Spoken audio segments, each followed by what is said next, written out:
Dua, satu. Assalamualaikum warahmatullahi wabarakatuh. Bismillah, Waalaikumsalam alhamdulillah. warahmatullahi wabarakatuh. Wassalatu wassalamu ala rasulillah. La hawla wa la quwata illa billah amma ba'd. Teman-teman, alhamdulillah pada malam hari ini kita ketemu di sesi sharing bersama Coach Utoro, Neurosemantic Alhamdulillah. Trainer dan SCMC. Tema kita pada malam hari ini, malam minggu ini, berpikir terbalik. Nah, kita sudah hadir bersama Coach Utoro. Nah, teman-teman, kita tadi menjadwalkan di awal itu jam 20.00. Nah, ternyata alam berkehendak lain. Jadi Allah mentakdirkan kita untuk live-nya 20.24. Nah, ternyata beberapa faktor teknis, nah kita mengerahkan segenap tenaga ini Coach. Dari doa, teknis, macam-macam. Akhirnya kita berhasil live ini Coach. Alhamdulillah. Alhamdulillah. Malam hari ini sebetulnya kita itu akan mengupas tentang ini Coach, tentang coaching untuk UKM. Nah, teman-teman UKM ini karena satu dua hal kita tunggu kok belum nongol, jadi topiknya kita ubah menjadi berpikir terbalik Coach. Oke, siap. Oke. Nah, berpikir terbalik ini ada bukunya. Ini buku tulisan 3 orang, 3 master, teman-teman dari Neurosemantic termasuk Coach Utoro ini. Iya. Nah, pada malam hari ini kita akan kupas pelan-pelan saja tentang berpikir terbalik. Kita sudah membaca bukunya ini sudah masuk di halaman ke 50. Kenapa 50? Karena saya termasuk pembaca yang pelan, Pak Utoro. Pelan-pelan, dinikmati, terus kita praktek. Nah, kita mulai aja Coach dengan berpikir terbalik. Apa itu Coach, berpikir terbalik itu? Ya, berpikir terbalik ini adalah sebuah anugerah sebenarnya ya. Anugerah dari yang diberikan oleh Allah Subhanahu wa taala. Karena di dalam kehidupan kita ini kan ada hal-hal yang kita sudah sudah given gitu ya, sudah sesuatu yang sudah tetap gitu. Kita nggak bisa memilih orang tua kita tidak bisa memilih pekerjaan kita tidak bisa memilih umur kita gitu ya, Mas Ilyas. Tetapi ada satu hal yang kita berpeluang untuk bisa melakukannya, yaitu berpikir kreatif. Jadi ketika kita tidak bisa banyak memilih di dalam kehidupan kita, maka satu hal besar yang bisa kita lakukan adalah memilih untuk berpikir kreatif. Nah, bagaimana caranya untuk berpikir kreatif? Salah satunya adalah dengan berpikir terbalik. Kira-kira seperti itu. Siap. Nah, berpikir terbalik ini ketika saya sampaikan ke anak saya yang masih TK B, saya katakan berpikir terbalik. Dia bilang gini, Coach, berpikir terbalik itu berarti kepalanya di bawah ya, Bi, gitu. Ini kan pemahaman dari anak-anak gitu, Coach Utoro. Jadi saya uji ke anak-anak, paham nggak dia dengan terbalik? Nah, ternyata anak-anak ini belum menemukan lawan kata sinonimnya untuk terbalik seperti apa. Nah, sekarang kita akan kupas dari sisi pendekatan coaching, Pak Utoro. Berpikir terbalik ini kita lihat dulu. Kita mulai dengan why, mengapa. Mengapa kita itu perlu berpikir terbalik, Coach? Ya, mengapa kita perlu berpikir terbalik?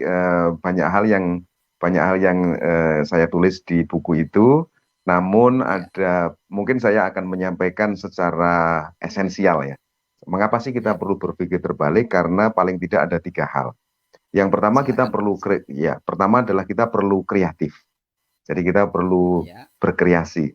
Mengapa kita perlu kreatif? Karena esensi dari kehidupan kita ini kan kita bermanfaat kepada orang lain gitu kan. Orang yang paling baik atau orang yang paling hebat adalah orang yang paling bermanfaat bagi orang lain atau memberikan added value atau nilai tambah bagi orang lain. Nah, nilai tambah ini kan sesuatu yang telah diproses, Mas. Jadi kalau saya punya ketela gitu ya, ketela pohon yang baru saya panen dari kebun gitu, kemudian saya berikan kepada Mas Ilyas kayak gitu kan, belum ada added value di situ kan.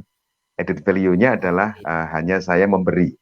Kemudian berbeda kalau ketela pohon itu kemudian sudah saya kupas, kemudian saya goreng dengan bumbu yang sedap kayak gitu, kemudian saya berikan kepada Mas Ilyas. Nah itu berarti kita sedang create values gitu kan, atau mencipta nilai tambah. Nah nilai tambah itu sama dengan manfaat. Nah, kreativitas atau penciptaan. Jadi kreativitas itu kan bagaimana kita memiliki skill untuk create something atau membuat sesuatu nilai tambah. Nah, berpikir terbalik ini adalah mengapa penting? Karena dengan seperti itu maka saya bisa menciptakan nilai tambah. Nah, nilai tambah ini kan bukan berdasarkan persepsi saya kan. Kalau ketela pohon itu saya makan untuk saya sendiri, mungkin saya bisa menciptakan nilai tambah untuk saya sendiri, atau saya bisa berpersepsi bahwa nilai tambah dari ketela pohon itu adalah digoreng dan saya makan gitu, atau saya rebus, saya makan. Tetapi berpikir terbalik mengajarkan kita bahwa ketika saya mau memberi kepada Mas Ilyas, maka saya terbalik berpikirnya. Bukan saya yang berpikir untuk memenuhi kebutuhan saya, tetapi saya berpikir untuk bagaimana memenuhi kebutuhannya Mas Ilyas. Mas Ilyas pengen ketela pohonnya ini diapakan Mas? Atau Mas Ilyas seleranya apa? Oh seleranya saya digoreng. Kemudian oke, kalau begitu saya akan berkreativitas untuk membuat ketela pohon mentah ini menjadi ketela goreng, atau apa namanya, ketela goreng itu namanya apa Mas kalau di Semarang? Balok ya. Balok ya, itu pertama. Kemudian yang kedua, untuk problem solving iya. Kadang-kadang apa namanya, ketika kita menghadapi masalah, kita terfokus kepada cara berpikir standar. Kita mencari masalahnya, kemudian mencari penyebab masalahnya, kemudian mencari cara bagaimana agar penyebabnya tidak muncul, kemudian kita melakukan tindakan dan semoga aja masalahnya nggak muncul gitu kan. Nah, berpikir terbalik ini mengajarkan kita sesuatu yang persepsi yang lain. Kalau tadi kita mencari penyebabnya, maka di buku kita tuliskan bahwa untuk mencari sebuah solusi dari sebuah masalah, kita bukan mencari penyebab, tetapi apa saja masalah yang bisa muncul, ya kan? Apa saja masalah yang bisa muncul dari apa yang kita kerjakan. Jadi kita tidak menunggu masalahnya muncul, kemudian baru kita cari solusinya, tetapi ketika kita akan melakukan sesuatu, maka kita berpikir masalah apa saja yang bisa muncul. Gitu. Ini salah satu pendekatan terbalik dari problem solving. Jadi kalau umumnya orang jalan dulu, ketemu masalah, baru problem solving. Nah ini berpikir terbalik, kita jalan sambil berpikir apa masalah terburuk yang mungkin terjadi, kemudian mari kita antisipasi supaya tidak terjadi. Itu yang kedua. Kemudian yang ketiga, state management. Jadi ketika berpikir terbalik ini membuat kita menjadi lebih mampu untuk mengelola state kita atau mengelola mood kita, state management. Daniel Goleman dalam bukunya Emotional Management mengatakan bahwa untuk kita bisa mengelola state, maka diperlukan dua proses. Yang pertama adalah self-awareness, kemudian yang kedua adalah others awareness, atau yang pertama adalah kesadaran diri saya pada diri saya sendiri, kemudian kesadaran diri saya pada orang lain. Nah, berpikir terbalik membantu kita untuk berpikir, saya tidak melakukan proses awareness pada diri saya sendiri dulu, tetapi saya akan mencoba untuk memahami orang lain dulu. Kemudian awareness saya akan saya sesuaikan dengan kemampuan saya untuk menyadari tentang orang lain. Jadi 3 why besar kenapa buku berpikir terbalik itu penting adalah pertama, karena kita bisa menggunakannya sebagai sebuah tools atau alat pendukung untuk berkreativitas. Kemudian yang kedua adalah problem solving. Kemudian yang ketiga adalah state management. Itu Mas kira-kira. Wah, itu dari 3 hal ini luar biasa itu Coach. Saya teringat dari ini riset dari perusahaan di Belanda. Di perusahaan Hmm, Belanda ini menyebutkan bahwa seorang konsultan itu memberikan saran, hmm, Anda ingin perusahaan Anda hanya 5-10 tahun atau Anda ingin 100 tahun lagi perusahaan Anda ya, tetap survive. Nah, ya, maka sang pemilik perusahaan mengatakan, oke, kami menginginkan 100 tahun lagi kita tetap survive untuk sebagai eh, tinggalan masterpiece. eh, Oke, berarti sekarang kita buat satu desain. Ini hmm, ngikut yang nomor 2, Coach. Mencari hmm, akar permasalahan kira-kira di 10 tahun lagi itu hmm, permasalahannya adalah permasalahan dari A sampai Z itu diberikan hmm, sebuah jawaban. hmm, Dan kerennya ketika sebuah desain itu sudah dibuat untuk 100 tahun, hmm, sang manajer dan teman-teman di operasionalnya itu ketika mendapat permasalahan, mereka hmm, langsung buka buku besarnya. Ketika ini hmm, jawabannya, oh ada, lakukan ini. hmm, Besok ya, ada masalah, buka lagi, oh ada. Wah itu kan hmm, keren itu, Coach. hmm, hmm, hmm, Jadi hmm, sama mungkin sama seperti seminggu yang lalu kita ketemu hmm. dengan Mas Faris, Sambal Mas Bukam Faris itu. ya, iya iya, Nah, Mas Faris itu ketika Mas Faris punya target untuk bikin SOP, hmm, standar operating prosedurnya untuk duplikasi dan teman-teman timnya operasional bisa jalan itu kan dengan berpikir terbalik ini akan iya, sangat terbantu ya Coach ya. betul betul, sangat terbantu, sangat terbantu. Hmm, Kemudian ketika Coach Utoro menyebutkan ketela, ketela, hmm, ketela. Nah, tiba-tiba saya langsung teringat satu produk di minimarket, Coach. eh, Itu ternyata bentuknya sudah bermacam-macam itu, Coach. eh, Ada mulai eh, kalau mungkin kan pertama kali munculnya itu yang rasa original, iya, kemudian muncul lagi barbecue sapi panggang, eh, kemudian eh, rasa pedas. Berarti eh. itu masuk ke berpikir terbalik ya, Coach ya. Berpikir terbalik, jadi kreativitas kan. Jadi saya membuat produk ini bukan karena saya punya ide gitu ya. Oh, saya punya ide, kemudian saya bikin produk, tetapi terbalik. Apa sih apa sih yang menjadi ide dari customer? Apa ide dari Oke. customer? Jadi kepandian kita untuk mengetahui ide-ide customer itu akan membuat kita menciptakan atau berkreasi produk-produk yang pasti akan dibeli oleh customer gitu. Nah, kendala kita Oke. di bisnis ini kan mungkin 80% produk kita apa namanya? Kegiatan bisnis itu 80%-nya adalah bagaimana kita melakukan matching terhadap kebutuhan customer kan. Kenapa itu Oke. terjadi? Itu kan masalah yang besar kan 80% itu. Karena kita mengawalinya dari diri kita gitu. Jadi, wah, Oke. saya punya ide bagus, kemudian saya uji coba di lab, kemudian kita coba jual gitu kan. Nah, begitu jual karena awalnya dari ide saya, bukan idenya customer, maka ya kita perlu waktu dan energi 80% untuk memperkenalkan produk kepada customer, untuk apa mengedukasi customer, untuk membuat jalur distribusi, jalur penjualan dan Yes. sebagainya. Jadi banyak yang perlu kita lakukan. Nah, berbeda kalau kita tanya dulu misalnya, Mas Ilyas, saya mau jualan ketela nih. Ketelanya mau Ya. saya olah. Lah Mas Ilyas, seleranya gimana Mas? Seleranya apa? Ketela ini sukanya di apa misalnya? Misalnya jawabannya adalah digoreng. Ya saya akan langsung menggoreng ketela itu dan saya sudah punya captive market Mas Ilyas kan. Tanpa Hmm. saya harus menjelaskan ke Mas Ilyas, saya punya ide baru, ketela goreng. Tahu nggak Mas Ilyas, ketela ini memiliki manfaat bikin kenyang dan seterusnya. Jadi saya akan mengeluarkan banyak energi gitu. Ya, ya, Coach. Saya kemarin Ini teringat sangat ceritanya Mas Faris kan. Mas Faris itu kan bikin ya, varian baru paru pedas gitu kan. Dan saya mendengar ya. ini karena banyak yang memberikan masukan Pak Utoro, banyak yang memberikan apa input supaya kita bikin paru pedas. Nah itu keren itu Mas Faris. Berarti dia berorientasi pada customer, bukan Customer. berorientasi pada diri kita gitu. Oke. Termasuk ini, Coach. Mm-mm. Eh, termasuk ya kita sapa dulu ini Mas Zainul Arifin ini Zainal dari Arifin. Kabupaten Gresik, Coach.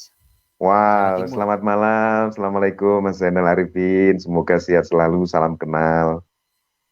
Oke. Nah, kita lanjutkan, Coach.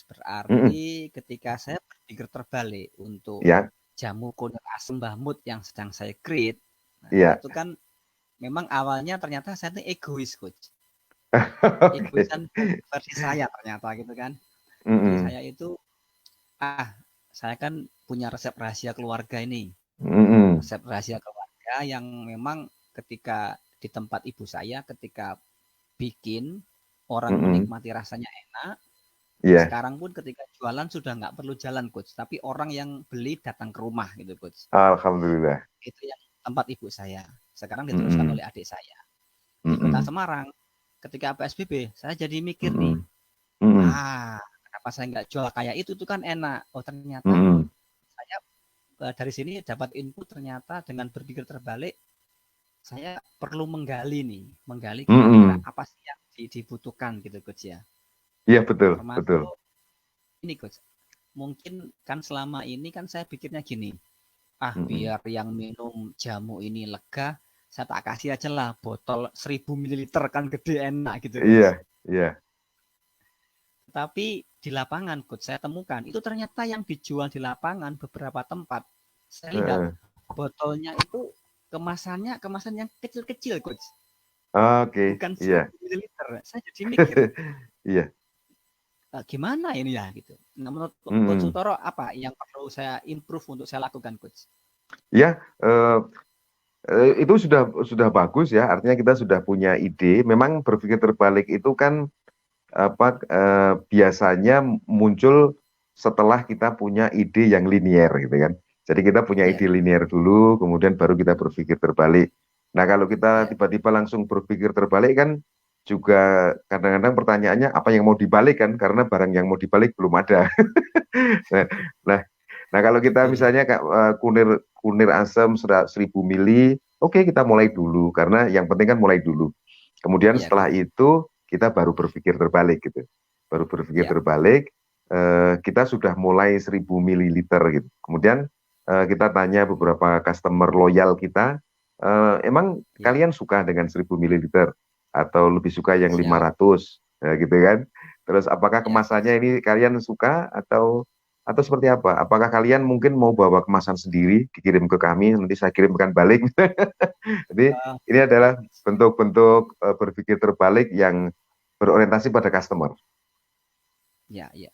Terus ini, Mm-mm. Coach, yang terakhir yang nomor 3 tadi, Coach Utoro menyebutkan tentang mood management ya, Coach ya? State Atau apa, Coach? management ya, Oke, state state management management. atau mood management ya. Oke, Mm. itu state management ini, state management. Mm-mm. Nah, state management ini kita larikan kemana? Lebih ke internal kita atau ke eksternal, Mm-mm. Coach? Ya internal eksternal. Menurut Mas? Contohnya misalnya gini. Contohnya misalnya saya jualan. Saya jualan ke Mas Ya, Ilyas. Terus kemudian saya mengeluh karena saya itu udah menawarkan, saya sudah memberikan contoh, terus kemudian Mas Ilyas nanya-nanya udah saya kasih tahu, tapi nggak beli, nggak beli. Akhirnya saya kesel itu yang kan, saya alami, Coach. saya kesel. Nah, ketika saya kesel karena saya melihat eksternal, itu kan berpikir linier kan, itu biasa gitu ya. Saya Ya, melihat fakta di lapangan, kemudian saya bereaksi dengan beremosi. Tetapi berpikir terbalik ini adalah ketika saya menghadapi sesuatu, maka saya tidak fokus kepada emosi saya atau state saya, tetapi saya akan fokus pada state customer saya. Jadi saya oke. akan melihat kenapa sih Mas Ilyas kok nanya-nanya melulu, nggak beli-beli gitu ya. Ya, Saya fokus kepada state-nya Mas Ilyas. Jadi state-nya mungkin masih ragu, state-nya state bimbang atau state-nya state nggak begitu fokus, misalnya state nggak serius gitu. Nah kita fokus pada oke. state-nya Mas Ilyas dan kita melakukan ikhtiar bagaimana Mas Ilyas ini berubah state dari state yang tidak memberdayakan menjadi state yang mampu membuat Mas Ilyas untuk membeli gitu. Jadi ini disebut dengan Oke. ya state management terbalik gitu kan. Balik. Ya, Coach. Itu terjadi tadi siang, Coach. Saya dapat satu klien gitu kan. Satu Oke, klien itu curhat kliennya. Dia curhat, oke. saya tuh mau belajar tentang ini gitu. Tapi saya tuh buta, nol gitu. Nah, saya Hmm. langsung aja, udah langsung transfer aja gitu, Coach. Iya. Memang saya sedang melakukan sebuah uji. Heeh. Sedang melakukan uji, kira-kira kalau orang kita minta transfer tuh gimana responnya gitu. Oke. Wah, langsung bla bla bla bla bla. Ini belum apa-apa kok sudah suruh transfer gitu, Kak. Nah, akhirnya kan pelan-pelan Hmm. saya ubah pendekatannya. Nah, oke Mm-mm. Pak, siap, klik mantap. Nah, kita Mm-mm. berikan beberapa proof, bukti-bukti, akhirnya orangnya bisa menerima dan kirim emoticon senyum tertawa gitu, Coach. Alhamdulillah. Iya. Nah, alhamdulillah gitu, Coach. Nah, ini Coach kita sapa sahabat kita ini, Oh, Pak Mas Alex Alex Kristiano, Kristiano. Ini orang Semarang, Coach. orang Semarang. Salam kenal Ya, Mas Alex. United States. Wah, ini bercanda ini, Coach.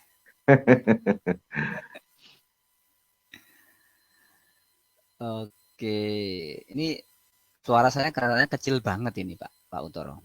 Oh, saya keras, lumayan jelas sih, jelas banget malah menurut Jelas ya. saya. Mungkin Oke. saya nggak tahu.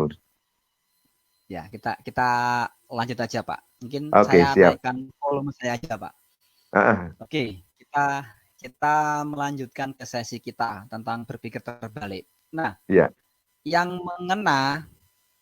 mengena dari berpikir terbalik yang disampaikan Eh, di bukunya Coach Sutoro itu, saya eh, mendapat sebuah cerita, Coach. Cerita Oke, iya. bagaimana sikap dari 3 orang yang tukang Mm-mm. batu, yang masang Oh, bata itu. Ya, yang masang iya, iya. bata itu kan. Mm-mm. Wah, ini luar biasa ini. Tukang Eh, bata pertama ketika ditanya jawabannya seperti ini. Tukang bata mm-mm. yang kedua jawaban seperti ini. Yang mengesankan adalah tukang bata yang ketiga. Nah, itu kalau kita ambil filosofinya seperti apa, Coach? Silakan, Coach. Mohon didetailkan cerita tukang bata tadi, Coach. Ya, filosofinya sama seperti yang tadi kita sampaikan. Sebenarnya di situ kita sedang mengirim message kepada pembaca tentang pentingnya kreativitas, tentang pentingnya problem solving dan state management dari sudut pandang yang terbalik gitu. Dari sudut pandang Siap. yang tidak biasa dilakukan oleh umumnya orang atau kelaziman. Jadi Iya. dengan berpikir terbalik itu maka kita akan bisa menemukan solusi. Kita juga akan menemukan kreativitas. Dan kita sendiri juga lebih ringan melakukan dan menghadapinya. Gitu kira-kira Mas Ilyas. Siap. Ini kita sapa dulu sahabat kita dari Pematang Oke, Siantar, Coach. Mas Nazam. wow. Mas Nazam, selamat malam. Assalamualaikum, salam kenal. Mas Nazam ini Mas Nazam ini always mantau terus, Coach.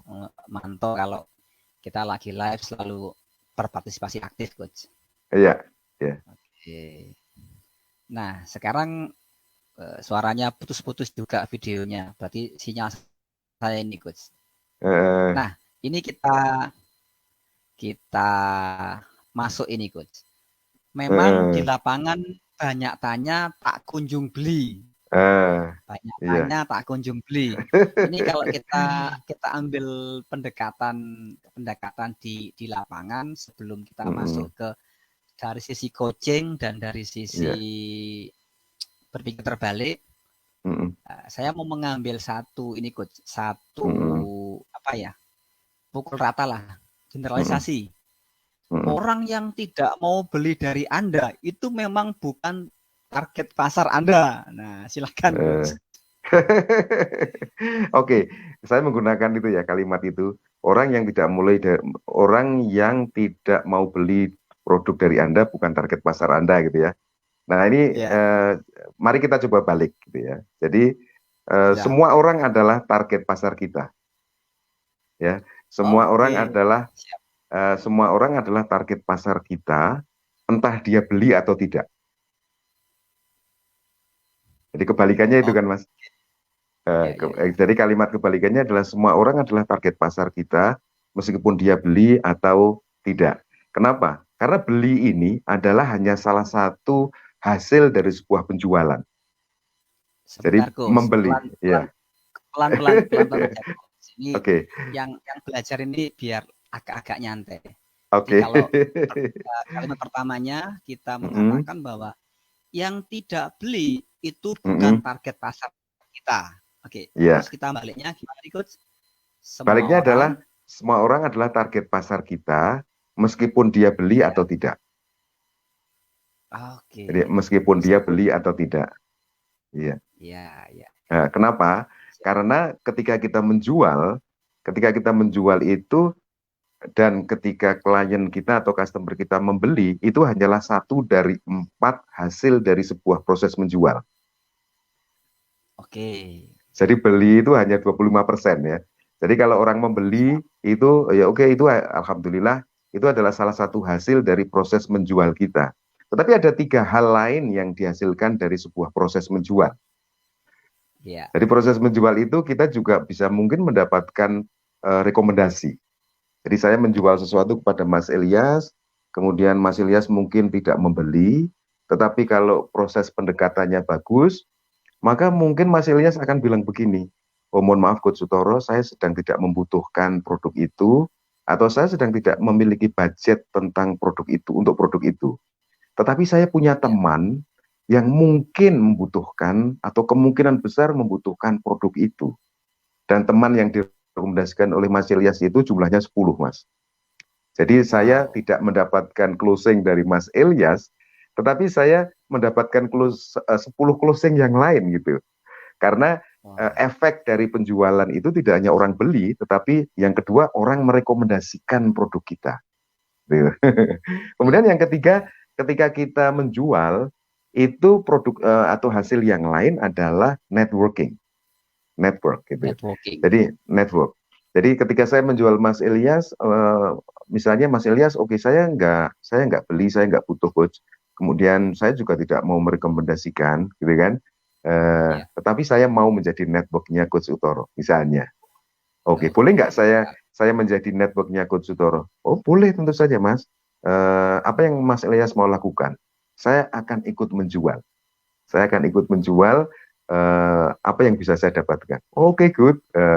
Yang tadinya mungkin kapasitas menjual saya berdasarkan kekuatan fisik saya, itu hanya ya, 100 produk per hari misalnya. Sekarang siap, badan saya menjadi melar kan, karena saya mendapatkan yes, tambahan Mas Ilyas gitu. Nah, mungkin saya bisa dapat ah, 150 atau 200 per hari gitu. Jadi network. Saya memiliki network. Kemudian yang keempat, ketika ketika saya menjual, mungkin saja itu adalah proses saya memperkuat skill saya. Jadi ketika Mas Ilyas menolak, saya bisa bisa bertanya, Mas Ilyas boleh tahu nggak kenapa Mas Ilyas menolak? Apakah karena cara menjual saya yang kurang bagus, atau produk ini tidak berkualitas, atau karena mungkin Mas Ilyas tidak membutuhkan, atau Mas Ilyas sedang tidak memiliki budget gitu. Nah, mungkin jawabannya oke, bisa salah satu dari 4 itu. Jadi ketika kita menjual, sebenarnya kita sedang belajar, kita sedang mendapatkan feedback. Di rumah kita berlatih kan. ya, Seseorang yang profesional itu pasti ya, dia akan selalu berlatih gitu. Petinju yang yes, profesional itu dia berlatih. Dia memukulin samsak gitu, kemudian dia lari dan sebagainya. Sama seorang penjual yang profesional, di rumah dia berlatih.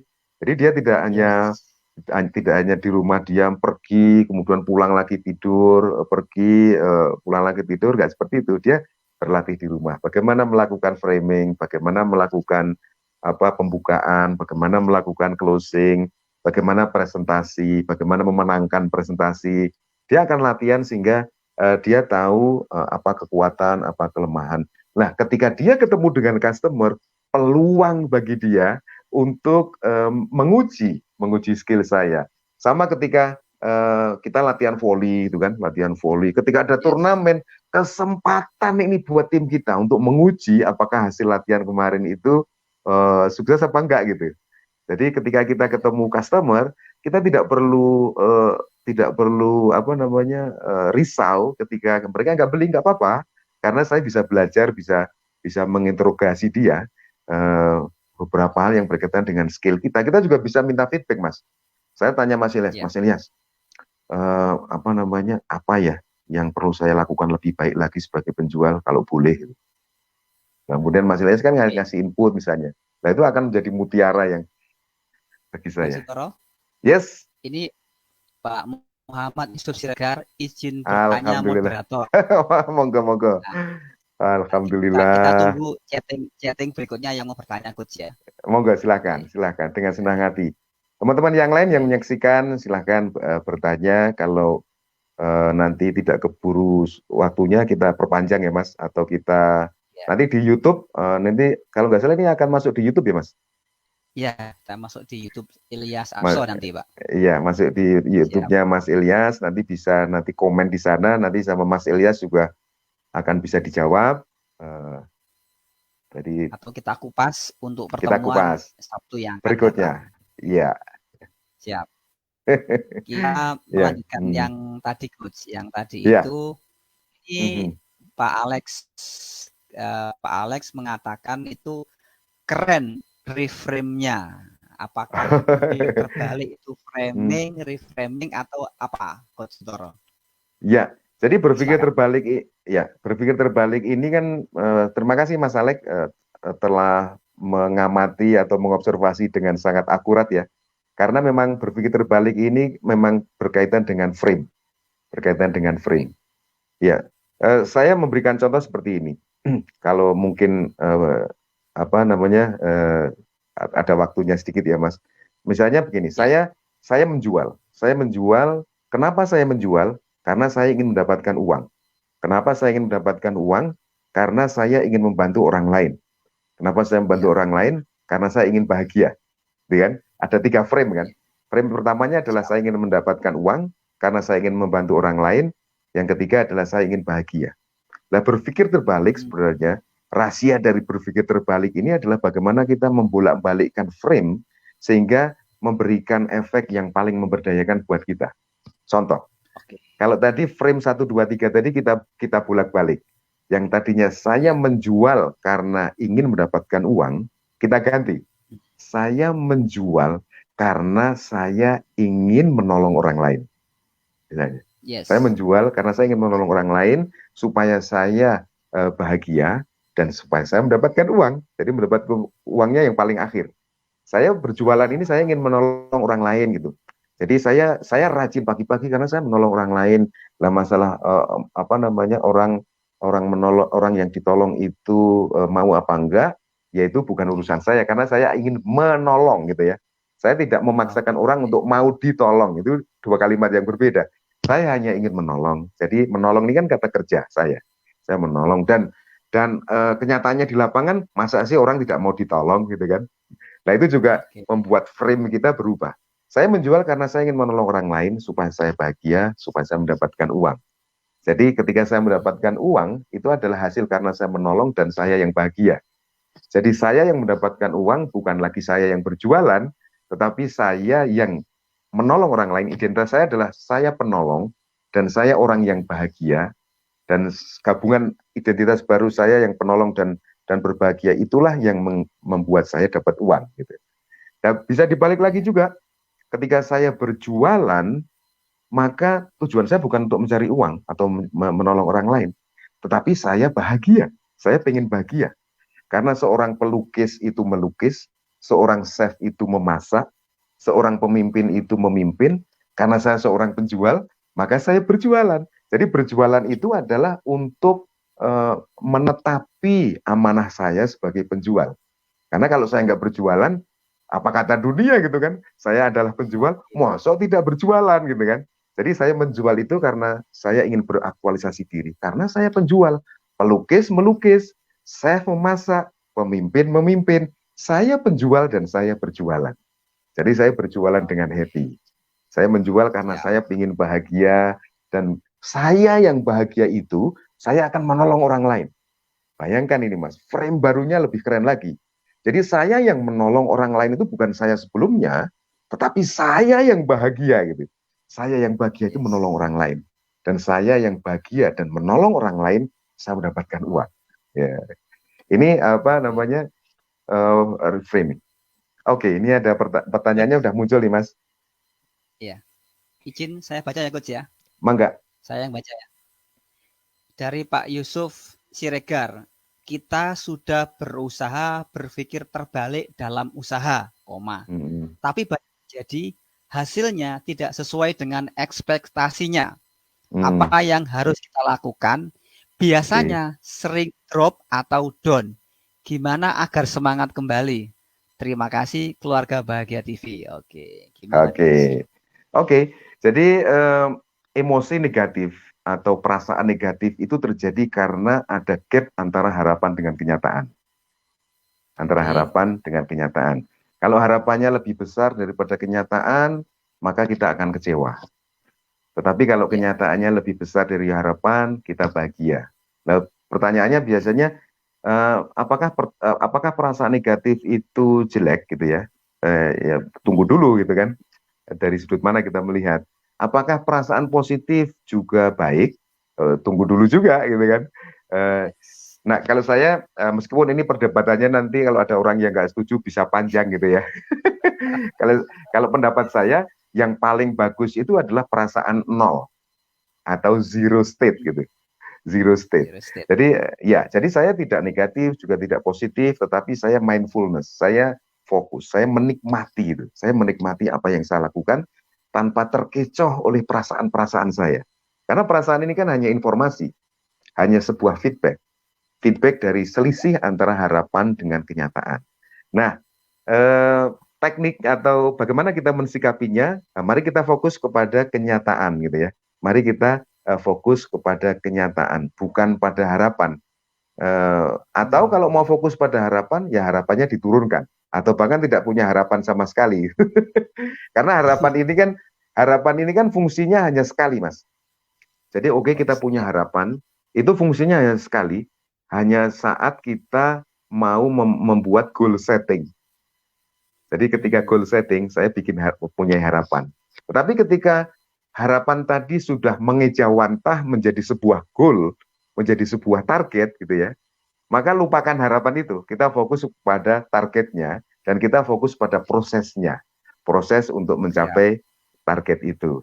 Jadi apa namanya, frame barunya bisa bisa diganti seperti ini, Mas.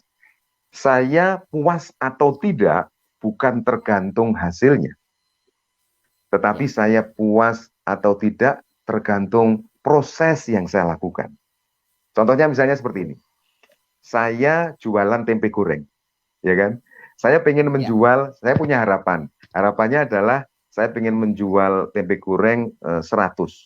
100 tempe goreng per jam misalnya. Oke, itu tadinya kan harapan. Kemudian sekarang sudah ya. berubah menjadi target kan. Targetnya 100 tempe goreng per jam. Nah, sekarang saya sudah tidak perlu lagi berbicara tentang atau membicarakan tentang harapan. Sekarang puas atau tidaknya saya akan ditentukan oleh proses yang saya lakukan, ikhtiar yang saya lakukan untuk mendapatkan 100 tempe goreng per jam gitu. Kalau kalau misalnya selama proses itu saya mungkin ngantuk sehingga proses menjualnya atau memproduksinya menjadi hanya 80 per jam, maka saya perlu minum kopi ini, perlu minum kopi Ya, karena kepuasan saya ditentukan oleh proses yang saya lakukan gitu. Proses yang saya lakukan. Saya melakukannya dengan lebih cepat misalnya. Kepuasan saya akan dihitung apakah hari ini saya menggoreng lebih cepat dari kemarin atau tidak gitu. Saya menggoreng lebih cepat atau proses kepuasan saya akan ditentukan oleh bagaimana cara saya menjualnya, cara saya ya. mengemasnya, bagaimana cara saya memanggil orang-orang yang lewat di depan gerobak saya misalnya. Kalau tadinya Ya. saya diam aja, mungkin saya menyapa, Assalamualaikum Bapak Ibu, apa kabar? Selamat pagi, silahkan bisa dicoba tempe goreng saya misalnya. Itu adalah sebuah skill baru yang bisa saya lakukan. Dan saya puas bukan hasilnya atau harapan saya, tapi saya puas atas proses yang saya lakukan. Hari ini saya perlu membuat proses yang baru. Proses baru apa yang perlu saya lakukan? Improvement apa atau perbaikan apa yang perlu saya lakukan? Kira-kira gitu, Mas. Semoga Siap. membantu menjawab pertanyaannya Pak Yusuf tadi ya. Ya. Oke, lanjut Coach. Oke, siap. Dari Pak Alex, kalau boleh saya minta kontaknya Coach Utoro. Oke, Oke, silahkan. monggo. Nanti mau sekarang Mas dicatat. Kalau WA saya silahkan mungkin bisa Silahkan. dicatat 0815144449115 atau nanti bisa menghubungi Mas Elias kalau Mas Alex sudah punya ini apa nomor HP-nya Mas Ilyas. Oke, siap. Hmm. Oke.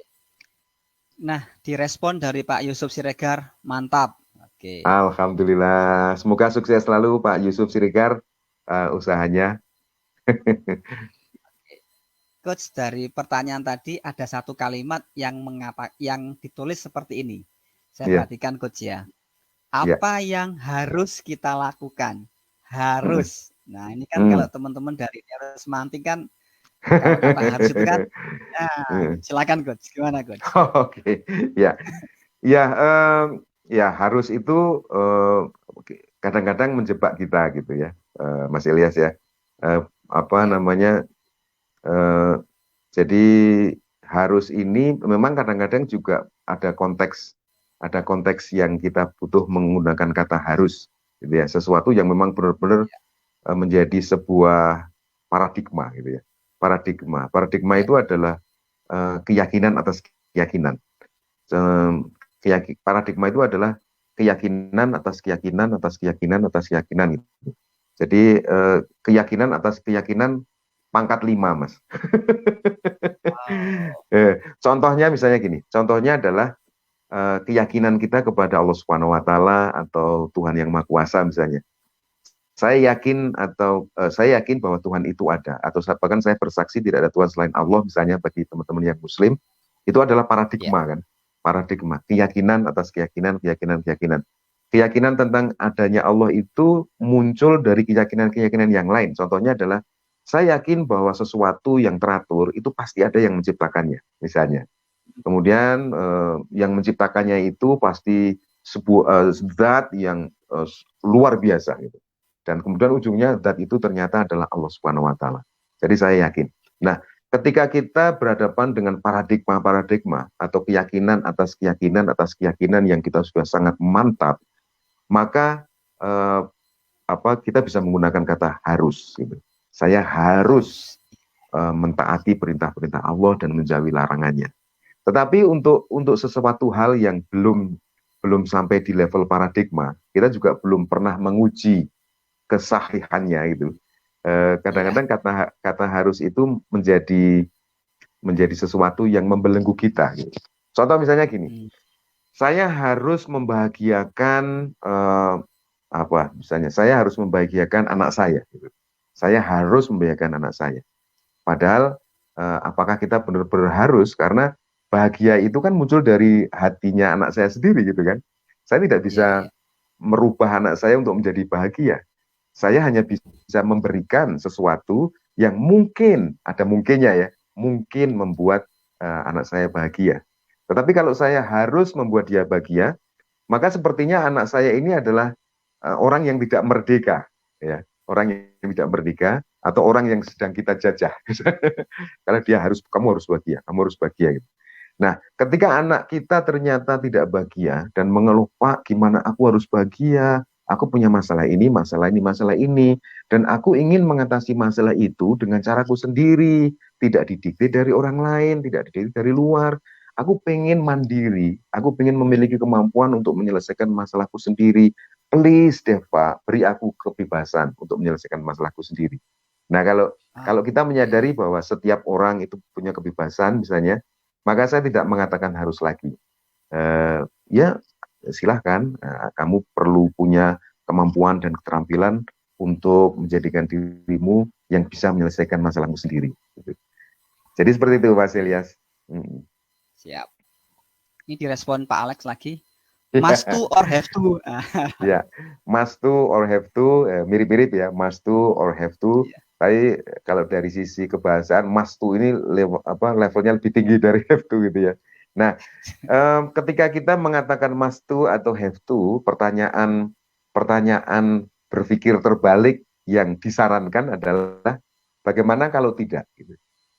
Jadi misalnya Oke. saya harus mencapai target misalnya, saya harus mencapai target. Terus bagaimana kalau seandainya tidak mencapai target? Jadi apa yang Anda Oke. pikirkan? Apa ya, Siap. mungkin saya tidak harus banget sih. Bahkan saya mungkin akan melewati target itu. Saya harus mencapai target itu. Saya tidak harus, saya santai-santai aja. Saya tidak mau dibelenggu oleh saya sendiri. Saya bahkan bisa 200% melebihi target saya. Dan itu adalah muncul dari diri saya yang paling dalam. Saya melakukannya atas kehendak saya, atas passion saya sendiri, bukan karena sesuatu dari eksternal keharusan yang saya ciptakan sendiri. Oke. Wah, tidak terasa ini coach sudah mungkin ke 45 ini. 45 Target ya, kita kan cuma alhamdulillah. 30 menit kan coach tadi 30 coach. menit ya. Oke, Ya, oke. Ya, tapi sepertinya ini oke. teman-teman, alhamdulillah, terima kasih atas perhatiannya. Hmm. Tenang, tenang coach. Ini Hmm. belum kita akhiri. Kita lanjut sedikit Ya, lagi coach. oke, oke, Oke. siap, siap. Sharing yang keren. Oke. Sharing yang keren ini kita kan hanya membaca teks ya coach ya. Kalau dari sisi coaching kan nanti ada sesuatu yang kita perhatikan. Penekanannya kan di mana kita kan nggak tahu. Iya, Apakah iya. di sharingnya atau kerennya gitu coach ya. Ya, betul. Ini Mas Elias ini bisa jadi. Oke. Nah, sharing yang keren ini ada dua hal yang bisa kita lihat. Silakan coach. Jadi ya sharing. Pertama mungkin sharing ya. Sharing ini apa sih yang dimaksud oleh Mas Alex dengan sharing? Kemudian keren. Keren ini kan kata sifat ya. Ya. Kata sifat atau kata kualitatif gitu. Jadi ada sebuah pernyataan yang terdelete gitu ya, terhapuskan. Ya. Karena sebenarnya kan kita tidak pernah bisa mengatakan keren kalau tidak ada pembandingnya. Jadi Yes. sharing yang keren dibandingkan kriteria apa atau parameternya Ya. apa, ukurannya apa. Keren itu ukurannya misalnya kalau isi dari sharing itu berisi tentang teori, praktek, dan pengalaman misalnya. Nah itu contoh kriteria. Jadi kata sifat, makanya kalau sekarang di buku buku pelajaran bahasa Inggrisnya anak-anak sekolah itu kata kata sifat itu terjemahan bahasa Inggrisnya bukan adjektif lagi, Mas.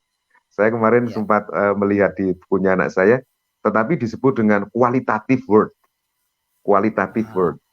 Jadi bukan bukan adjective. adjektif, tetapi qualitative word, atau ada yang mengatakan subjective word, subjective word. Hmm. Jadi karena itu subjektif kan, keren itu adalah subjektif menurut saya. Dan kalau kita ingin melihat lebih objektif, maka keren dibandingkan apa atau keren berdasarkan kriteria apa. Kalau misalnya begini, Oke. Mas Elias itu keren banget loh, atau Mas hebat banget, awesome misalnya. Nah itu kan kalau misalnya begini, Mas Ilyas apa namanya, misalnya nih ya Mas ya, mohon maaf Ya. sebelumnya, tanya contoh aja. Misalnya Ya. Mas Ya. Ilyas habis Siap. ngobrol dengan saya, Pak Utoro ini saya tidak mencapai target penjualan. Oke, sudah berapa hari Mas? Sudah berapa kali tidak mencapai? Sudah 10 hari berturut-turut saya tidak mencapai target penjualan. Kemudian saya reaksinya, wis, mahasiswa Mas Ilyas itu keren. Mahasiswa itu awesome, hebat. Itu Mas Ilyas akan menanggapi kata itu sebagai apa, Mas? Sebagai sindiran mungkin atau Ya. bukan komplimenter ya, bukan pujian ya, Ya. tetapi mungkin sindiran. Nah, Sindiran. Ya. em, makanya perlu ada kriterianya gitu.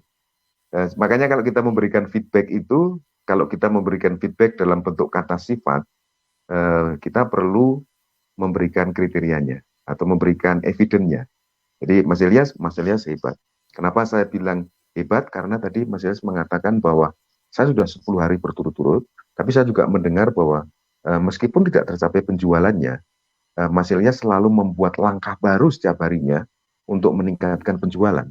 Tetapi memang belum sampai pada target, dan saya mendengar dari statementnya Mas Ilyas bahwa Mas Ilyas tetap semangat, tidak apa namanya, tidak kecewa atau tidak demotivasi, tetap ingin mencari cara, menemukan cara terbaik agar target penjualan saya tercapai.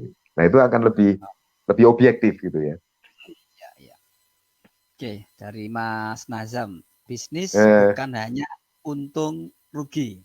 iya, Apakah pertanyaannya Coach, apakah untung itu lawannya selalu rugi gitu Coach? Kok dibandingkan menjanjikan gitu Coach? Ya, eh, komentar dari saya Mas, nanti Mas Yildias juga Iya. mungkin boleh komentar. Jadi bisnis itu harus untung. Oh, oke. Harus untung. Cuman keuntungannya dalam bentuk apa gitu ya. Eh, Ah, minimal 4 tadi ya. Keuntungannya adalah keuntungan dalam bentuk margin. Kemudian yang margin. kedua keuntungannya dalam bentuk rekomendasi, keuntungan dalam Ya. bentuk network, keuntungan dalam Network. bentuk proses belajar. Oke. Jadi saya Keren, mungkin keren. tidak untung dalam tanda petik rupiah gitu ya. Tetapi saya mendapatkan Ya. pelajaran besar setara dengan training ke Anthony Robin yang harganya 150 juta. Itu kan juga keuntungan, gitu kan. Saya saya tidak mencapai target penjualan rupiah, tetapi saya mendapatkan rekomendasi. Saya mendapatkan network. Hmm. Saya mendapatkan daftar nama yang bisa saya kunjungi. Ini kan juga keuntungan, Mas. Jadi Keuntungan. komentar saya adalah yang namanya bisnis harus untung menurut saya. Karena Harus kalau untung tidak gitu Coach. untung harus untung. Karena kalau tidak untung kita belum mendapatkan added value gitu, baik untuk diri kita sendiri maupun untuk orang lain. Nah, keuntungannya memang tidak hanya diukur oleh uang gitu, hanya Rupiah. uang. Yes, tetapi juga aspek-aspek yang lain. 4 hal tadi itu hanya yang basic, Mas. Hanya yang basic. Ada teman saya namanya Michael Hall, dia mengumpulkan ada sekitar 18 jenis keuntungan, bentuk keuntungan. Bentuk keuntungan yang bisa kita frame dalam pikiran kita bahwa ketika saya jualan, maka keuntungannya tidak hanya bisa diukur dari sisi rupiah. Karena yang namanya uang itu kan hanya kertas kan Mas, hanya kertas Ya. atau sebuah logam yang mewakili nilai dari apa yang kemanfaatan yang kita lakukan. Kalau suatu saat nanti misalnya bank itu nggak ada, atau sekarang kita punya apa namanya, ada ShopeePay, ada GoPay, uang-uang apa namanya digital gitu ya, uang digital. Digital. Mungkin Ya. ya, mungkin uang itu lama-lama kalau ini misalnya menjadi tren gitu, uang-uang yang biasa kita pegang itu menjadi tidak ada lagi. Ya. Nah ini Siap. ada komentar lagi nih dari Mas Alek. Wah Ya. luar biasa Mas Alek ini. Bisnis harus untung, untung bisa berupa apapun termasuk untung tidak tekor. Ya, betul sekali Mas, betul sekali. Ya, Nah, karena tentang ya, berpikir terbalik, ini saya mm-mm, teringat Coach, ada satu uh-uh, statement dari seorang tokoh juga. Kalau ya, bisnis itu harus rugi, malah gitu Coach. ya, ya, ya, Bisnis itu mm-mm, harus rugi. Kalau ya, untung itu hanya bonus gitu. Ya, itulah. Ini kan ya, tapi kenyataannya beliau kaya raya gitu loh Coach. ya, ya, betul. Ya. Karena gini, Oke. berpikir terbalik itu sebenarnya tidak hanya berpikir, tetapi ada 4 aspek kehidupan manusia: berpikir, beremosi, berkomunikasi, dan bertindak. Itu Ya. menganut kaidah kontinuum namanya. Kontinuum itu artinya sesuatu yang bukan ya atau tidak, bukan 0 dan 1, tetapi ada di tengah, ada sesuatu yang ada di tengah di antaranya. Jadi antara 0 dan Oke. 1 itu ada 0,5 dan 0,6 gitu ya Mas. Jadi kalau Ya. saya untung, sebenarnya saya sedang rugi di angka 0. Oke. Ya. Kalau saya rugi, sebenarnya saya untung di angka 0. Jadi karena Ya. kontinum gitu. Kemudian ada juga saya untung di angka 0,5 misalnya.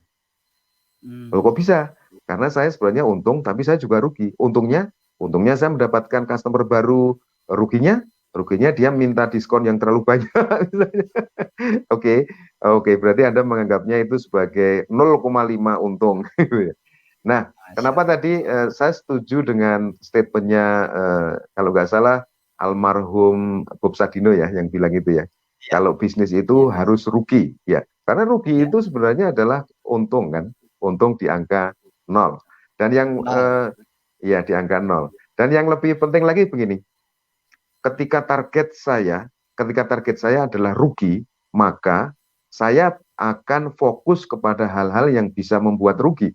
Ya kan? Fokus pada hal yang bisa membuat rugi. sehingga saya bisa mengantisipasinya.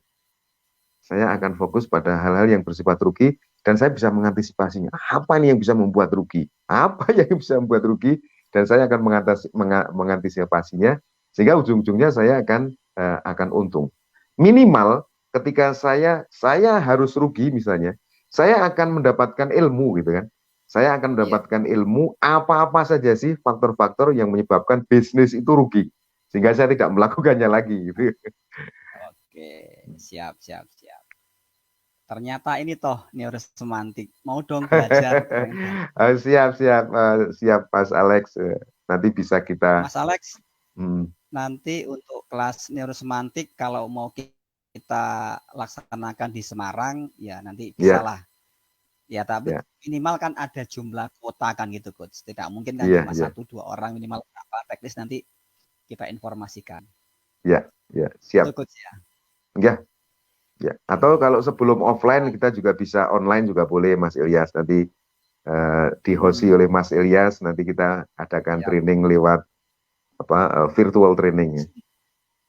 Oke, siap. Hmm. Nanti aplikasi sekarang kan sangat banyak ya, Coach. Ada Sangat Zoom, banyak. ada Ada Webex, Stream, ada Webex, apa Google Meet, banyak yang bisa Google kita Meet. pakai. Ya. Ya, jadi kita tidak fanatik pada satu aplikasi gitu, Coach ya. Tidak, saya hampir semua aplikasi punya semua, jadi saya ngikutin, saya berpikir terbalik, saya ngikutin pengennya orang apa gitu. Oke, siap, siap. Hmm. Oke, Pak Alex, nanti tentang kita belajar neurosemantik online-nya, kita Iya. tunggu. Saya tunggu dari Pak Utoro untuk kirim ke saya tentang flyernya seperti apa. Nanti Ya, saya siap. forward ke Pak Alex. Iya, iya, Oke, lewat iya. Zoom kita Zoom, juga oke, siap, ya, Pak Alex. siap, siap. Jadi nanti Oke, neurosemantik kita itu kita bisa belajar yang mau belajar yang ilmu dasarnya juga boleh, Mas Ilyas. Mau belajar oke, ke ilmu yang aplikasinya, misalnya untuk menjual, untuk presentasi, untuk persuasi, untuk parenting, untuk komunikasi, public speaking, untuk siap. apa kreativitas gitu ya, state management, problem solving, banyak kita bisa bisa lebih spesifikan juga untuk kebutuhan dari para teman-teman semua. Oke. Hmm. Mungkin nanti kita akan mengupas coach untuk minggu Hmm. depan. Oke, Jadi kita kupas itu sepertinya yang menarik ini tema selling coach, ya, penjualan oke, coach. ya, ya, Nah, kan ya, menarik. Tapi menarik. ternyata coach Hmm. hari ini kan kita sudah 1 jam nih. Kita kan baru Oke, bahas why kan, wah, why. ya. Why itu masih satu bab satu ini coach. Sedangkan Baru ini bab satu ya. ada, How-nya. nah panjang banget ini. Ini baru satu Iya, poin ini. Belum ada iya. sekitar 15-17 poin yang belum kita kupas Mm-mm. di sini coach. Iya. Nah, ya Bagi teman-teman yang nanti kita berminat untuk membeli buku Berpikir Terbalik juga bisa konteks ke saya. Nanti kita kirim ke alamat teman-teman. Jadi nanti siap. bisa apa? Bisa WA ke saya, alamat pengirimannya. Insya Allah langsung saya kirimkan. Oke, siap. Jadi teman-teman langsung kontak ke Pak Mm. Utoro. Ya, Lewat saya pun juga boleh. Saya lewat siap Mas Ilyas juga mengakomodir. boleh.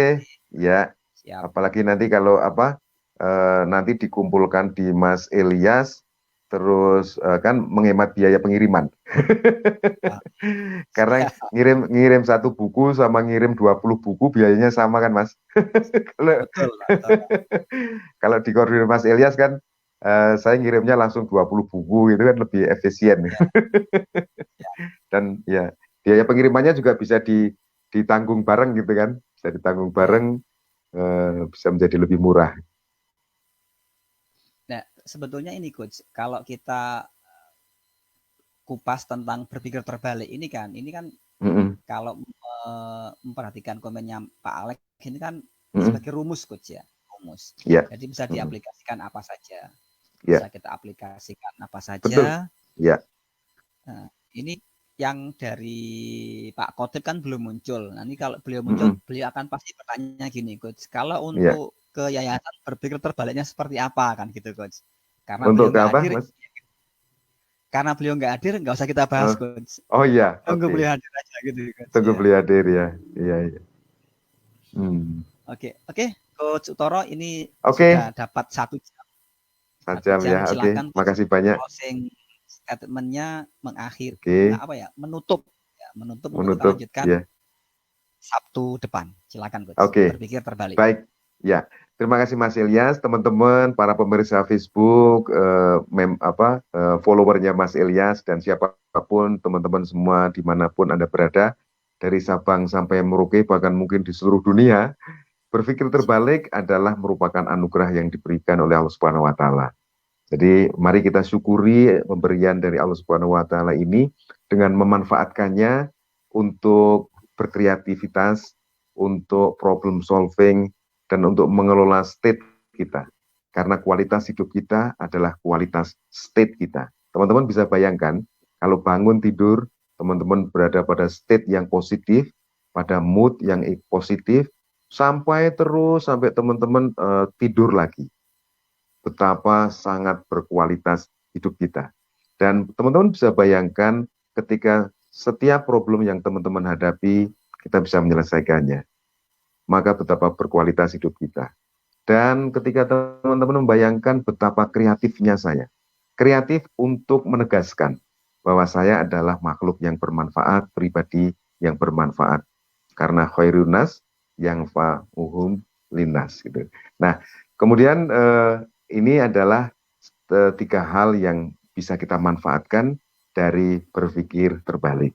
Terima kasih teman-teman atas perhatiannya. Bagi teman-teman yang ingin lebih dalam dan lebih jauh lagi untuk mengetahui rumus-rumus atau formula-formula berpikir terbalik, silahkan stay tune di acaranya Mas Ilyas di channel ini, dan teman-teman nanti juga bisa pelajari di YouTube-nya Mas Ilyas, di channelnya Mas Ilyas, dan nanti bisa komen di YouTube. Nanti insya Allah Mas Ilyas akan meneruskan ke saya atau kita bahas di pembicaraan kita berikutnya. Terima kasih, semoga kita semua sehat, sukses, sejahtera di bawah lindungan Allah Subhanahu wa taala. Oke. Alhamdulillahirabbil teman-teman. Sesi kita untuk sharing pada malam minggu ini selesai. Kita akan tutup dan kita ketemu lagi pada hari Sabtu yang akan datang. Kita akhiri. Amin. Ihdinas siratal mustaqim. Assalamualaikum warahmatullahi wabarakatuh. Waalaikumsalam warahmatullahi wabarakatuh.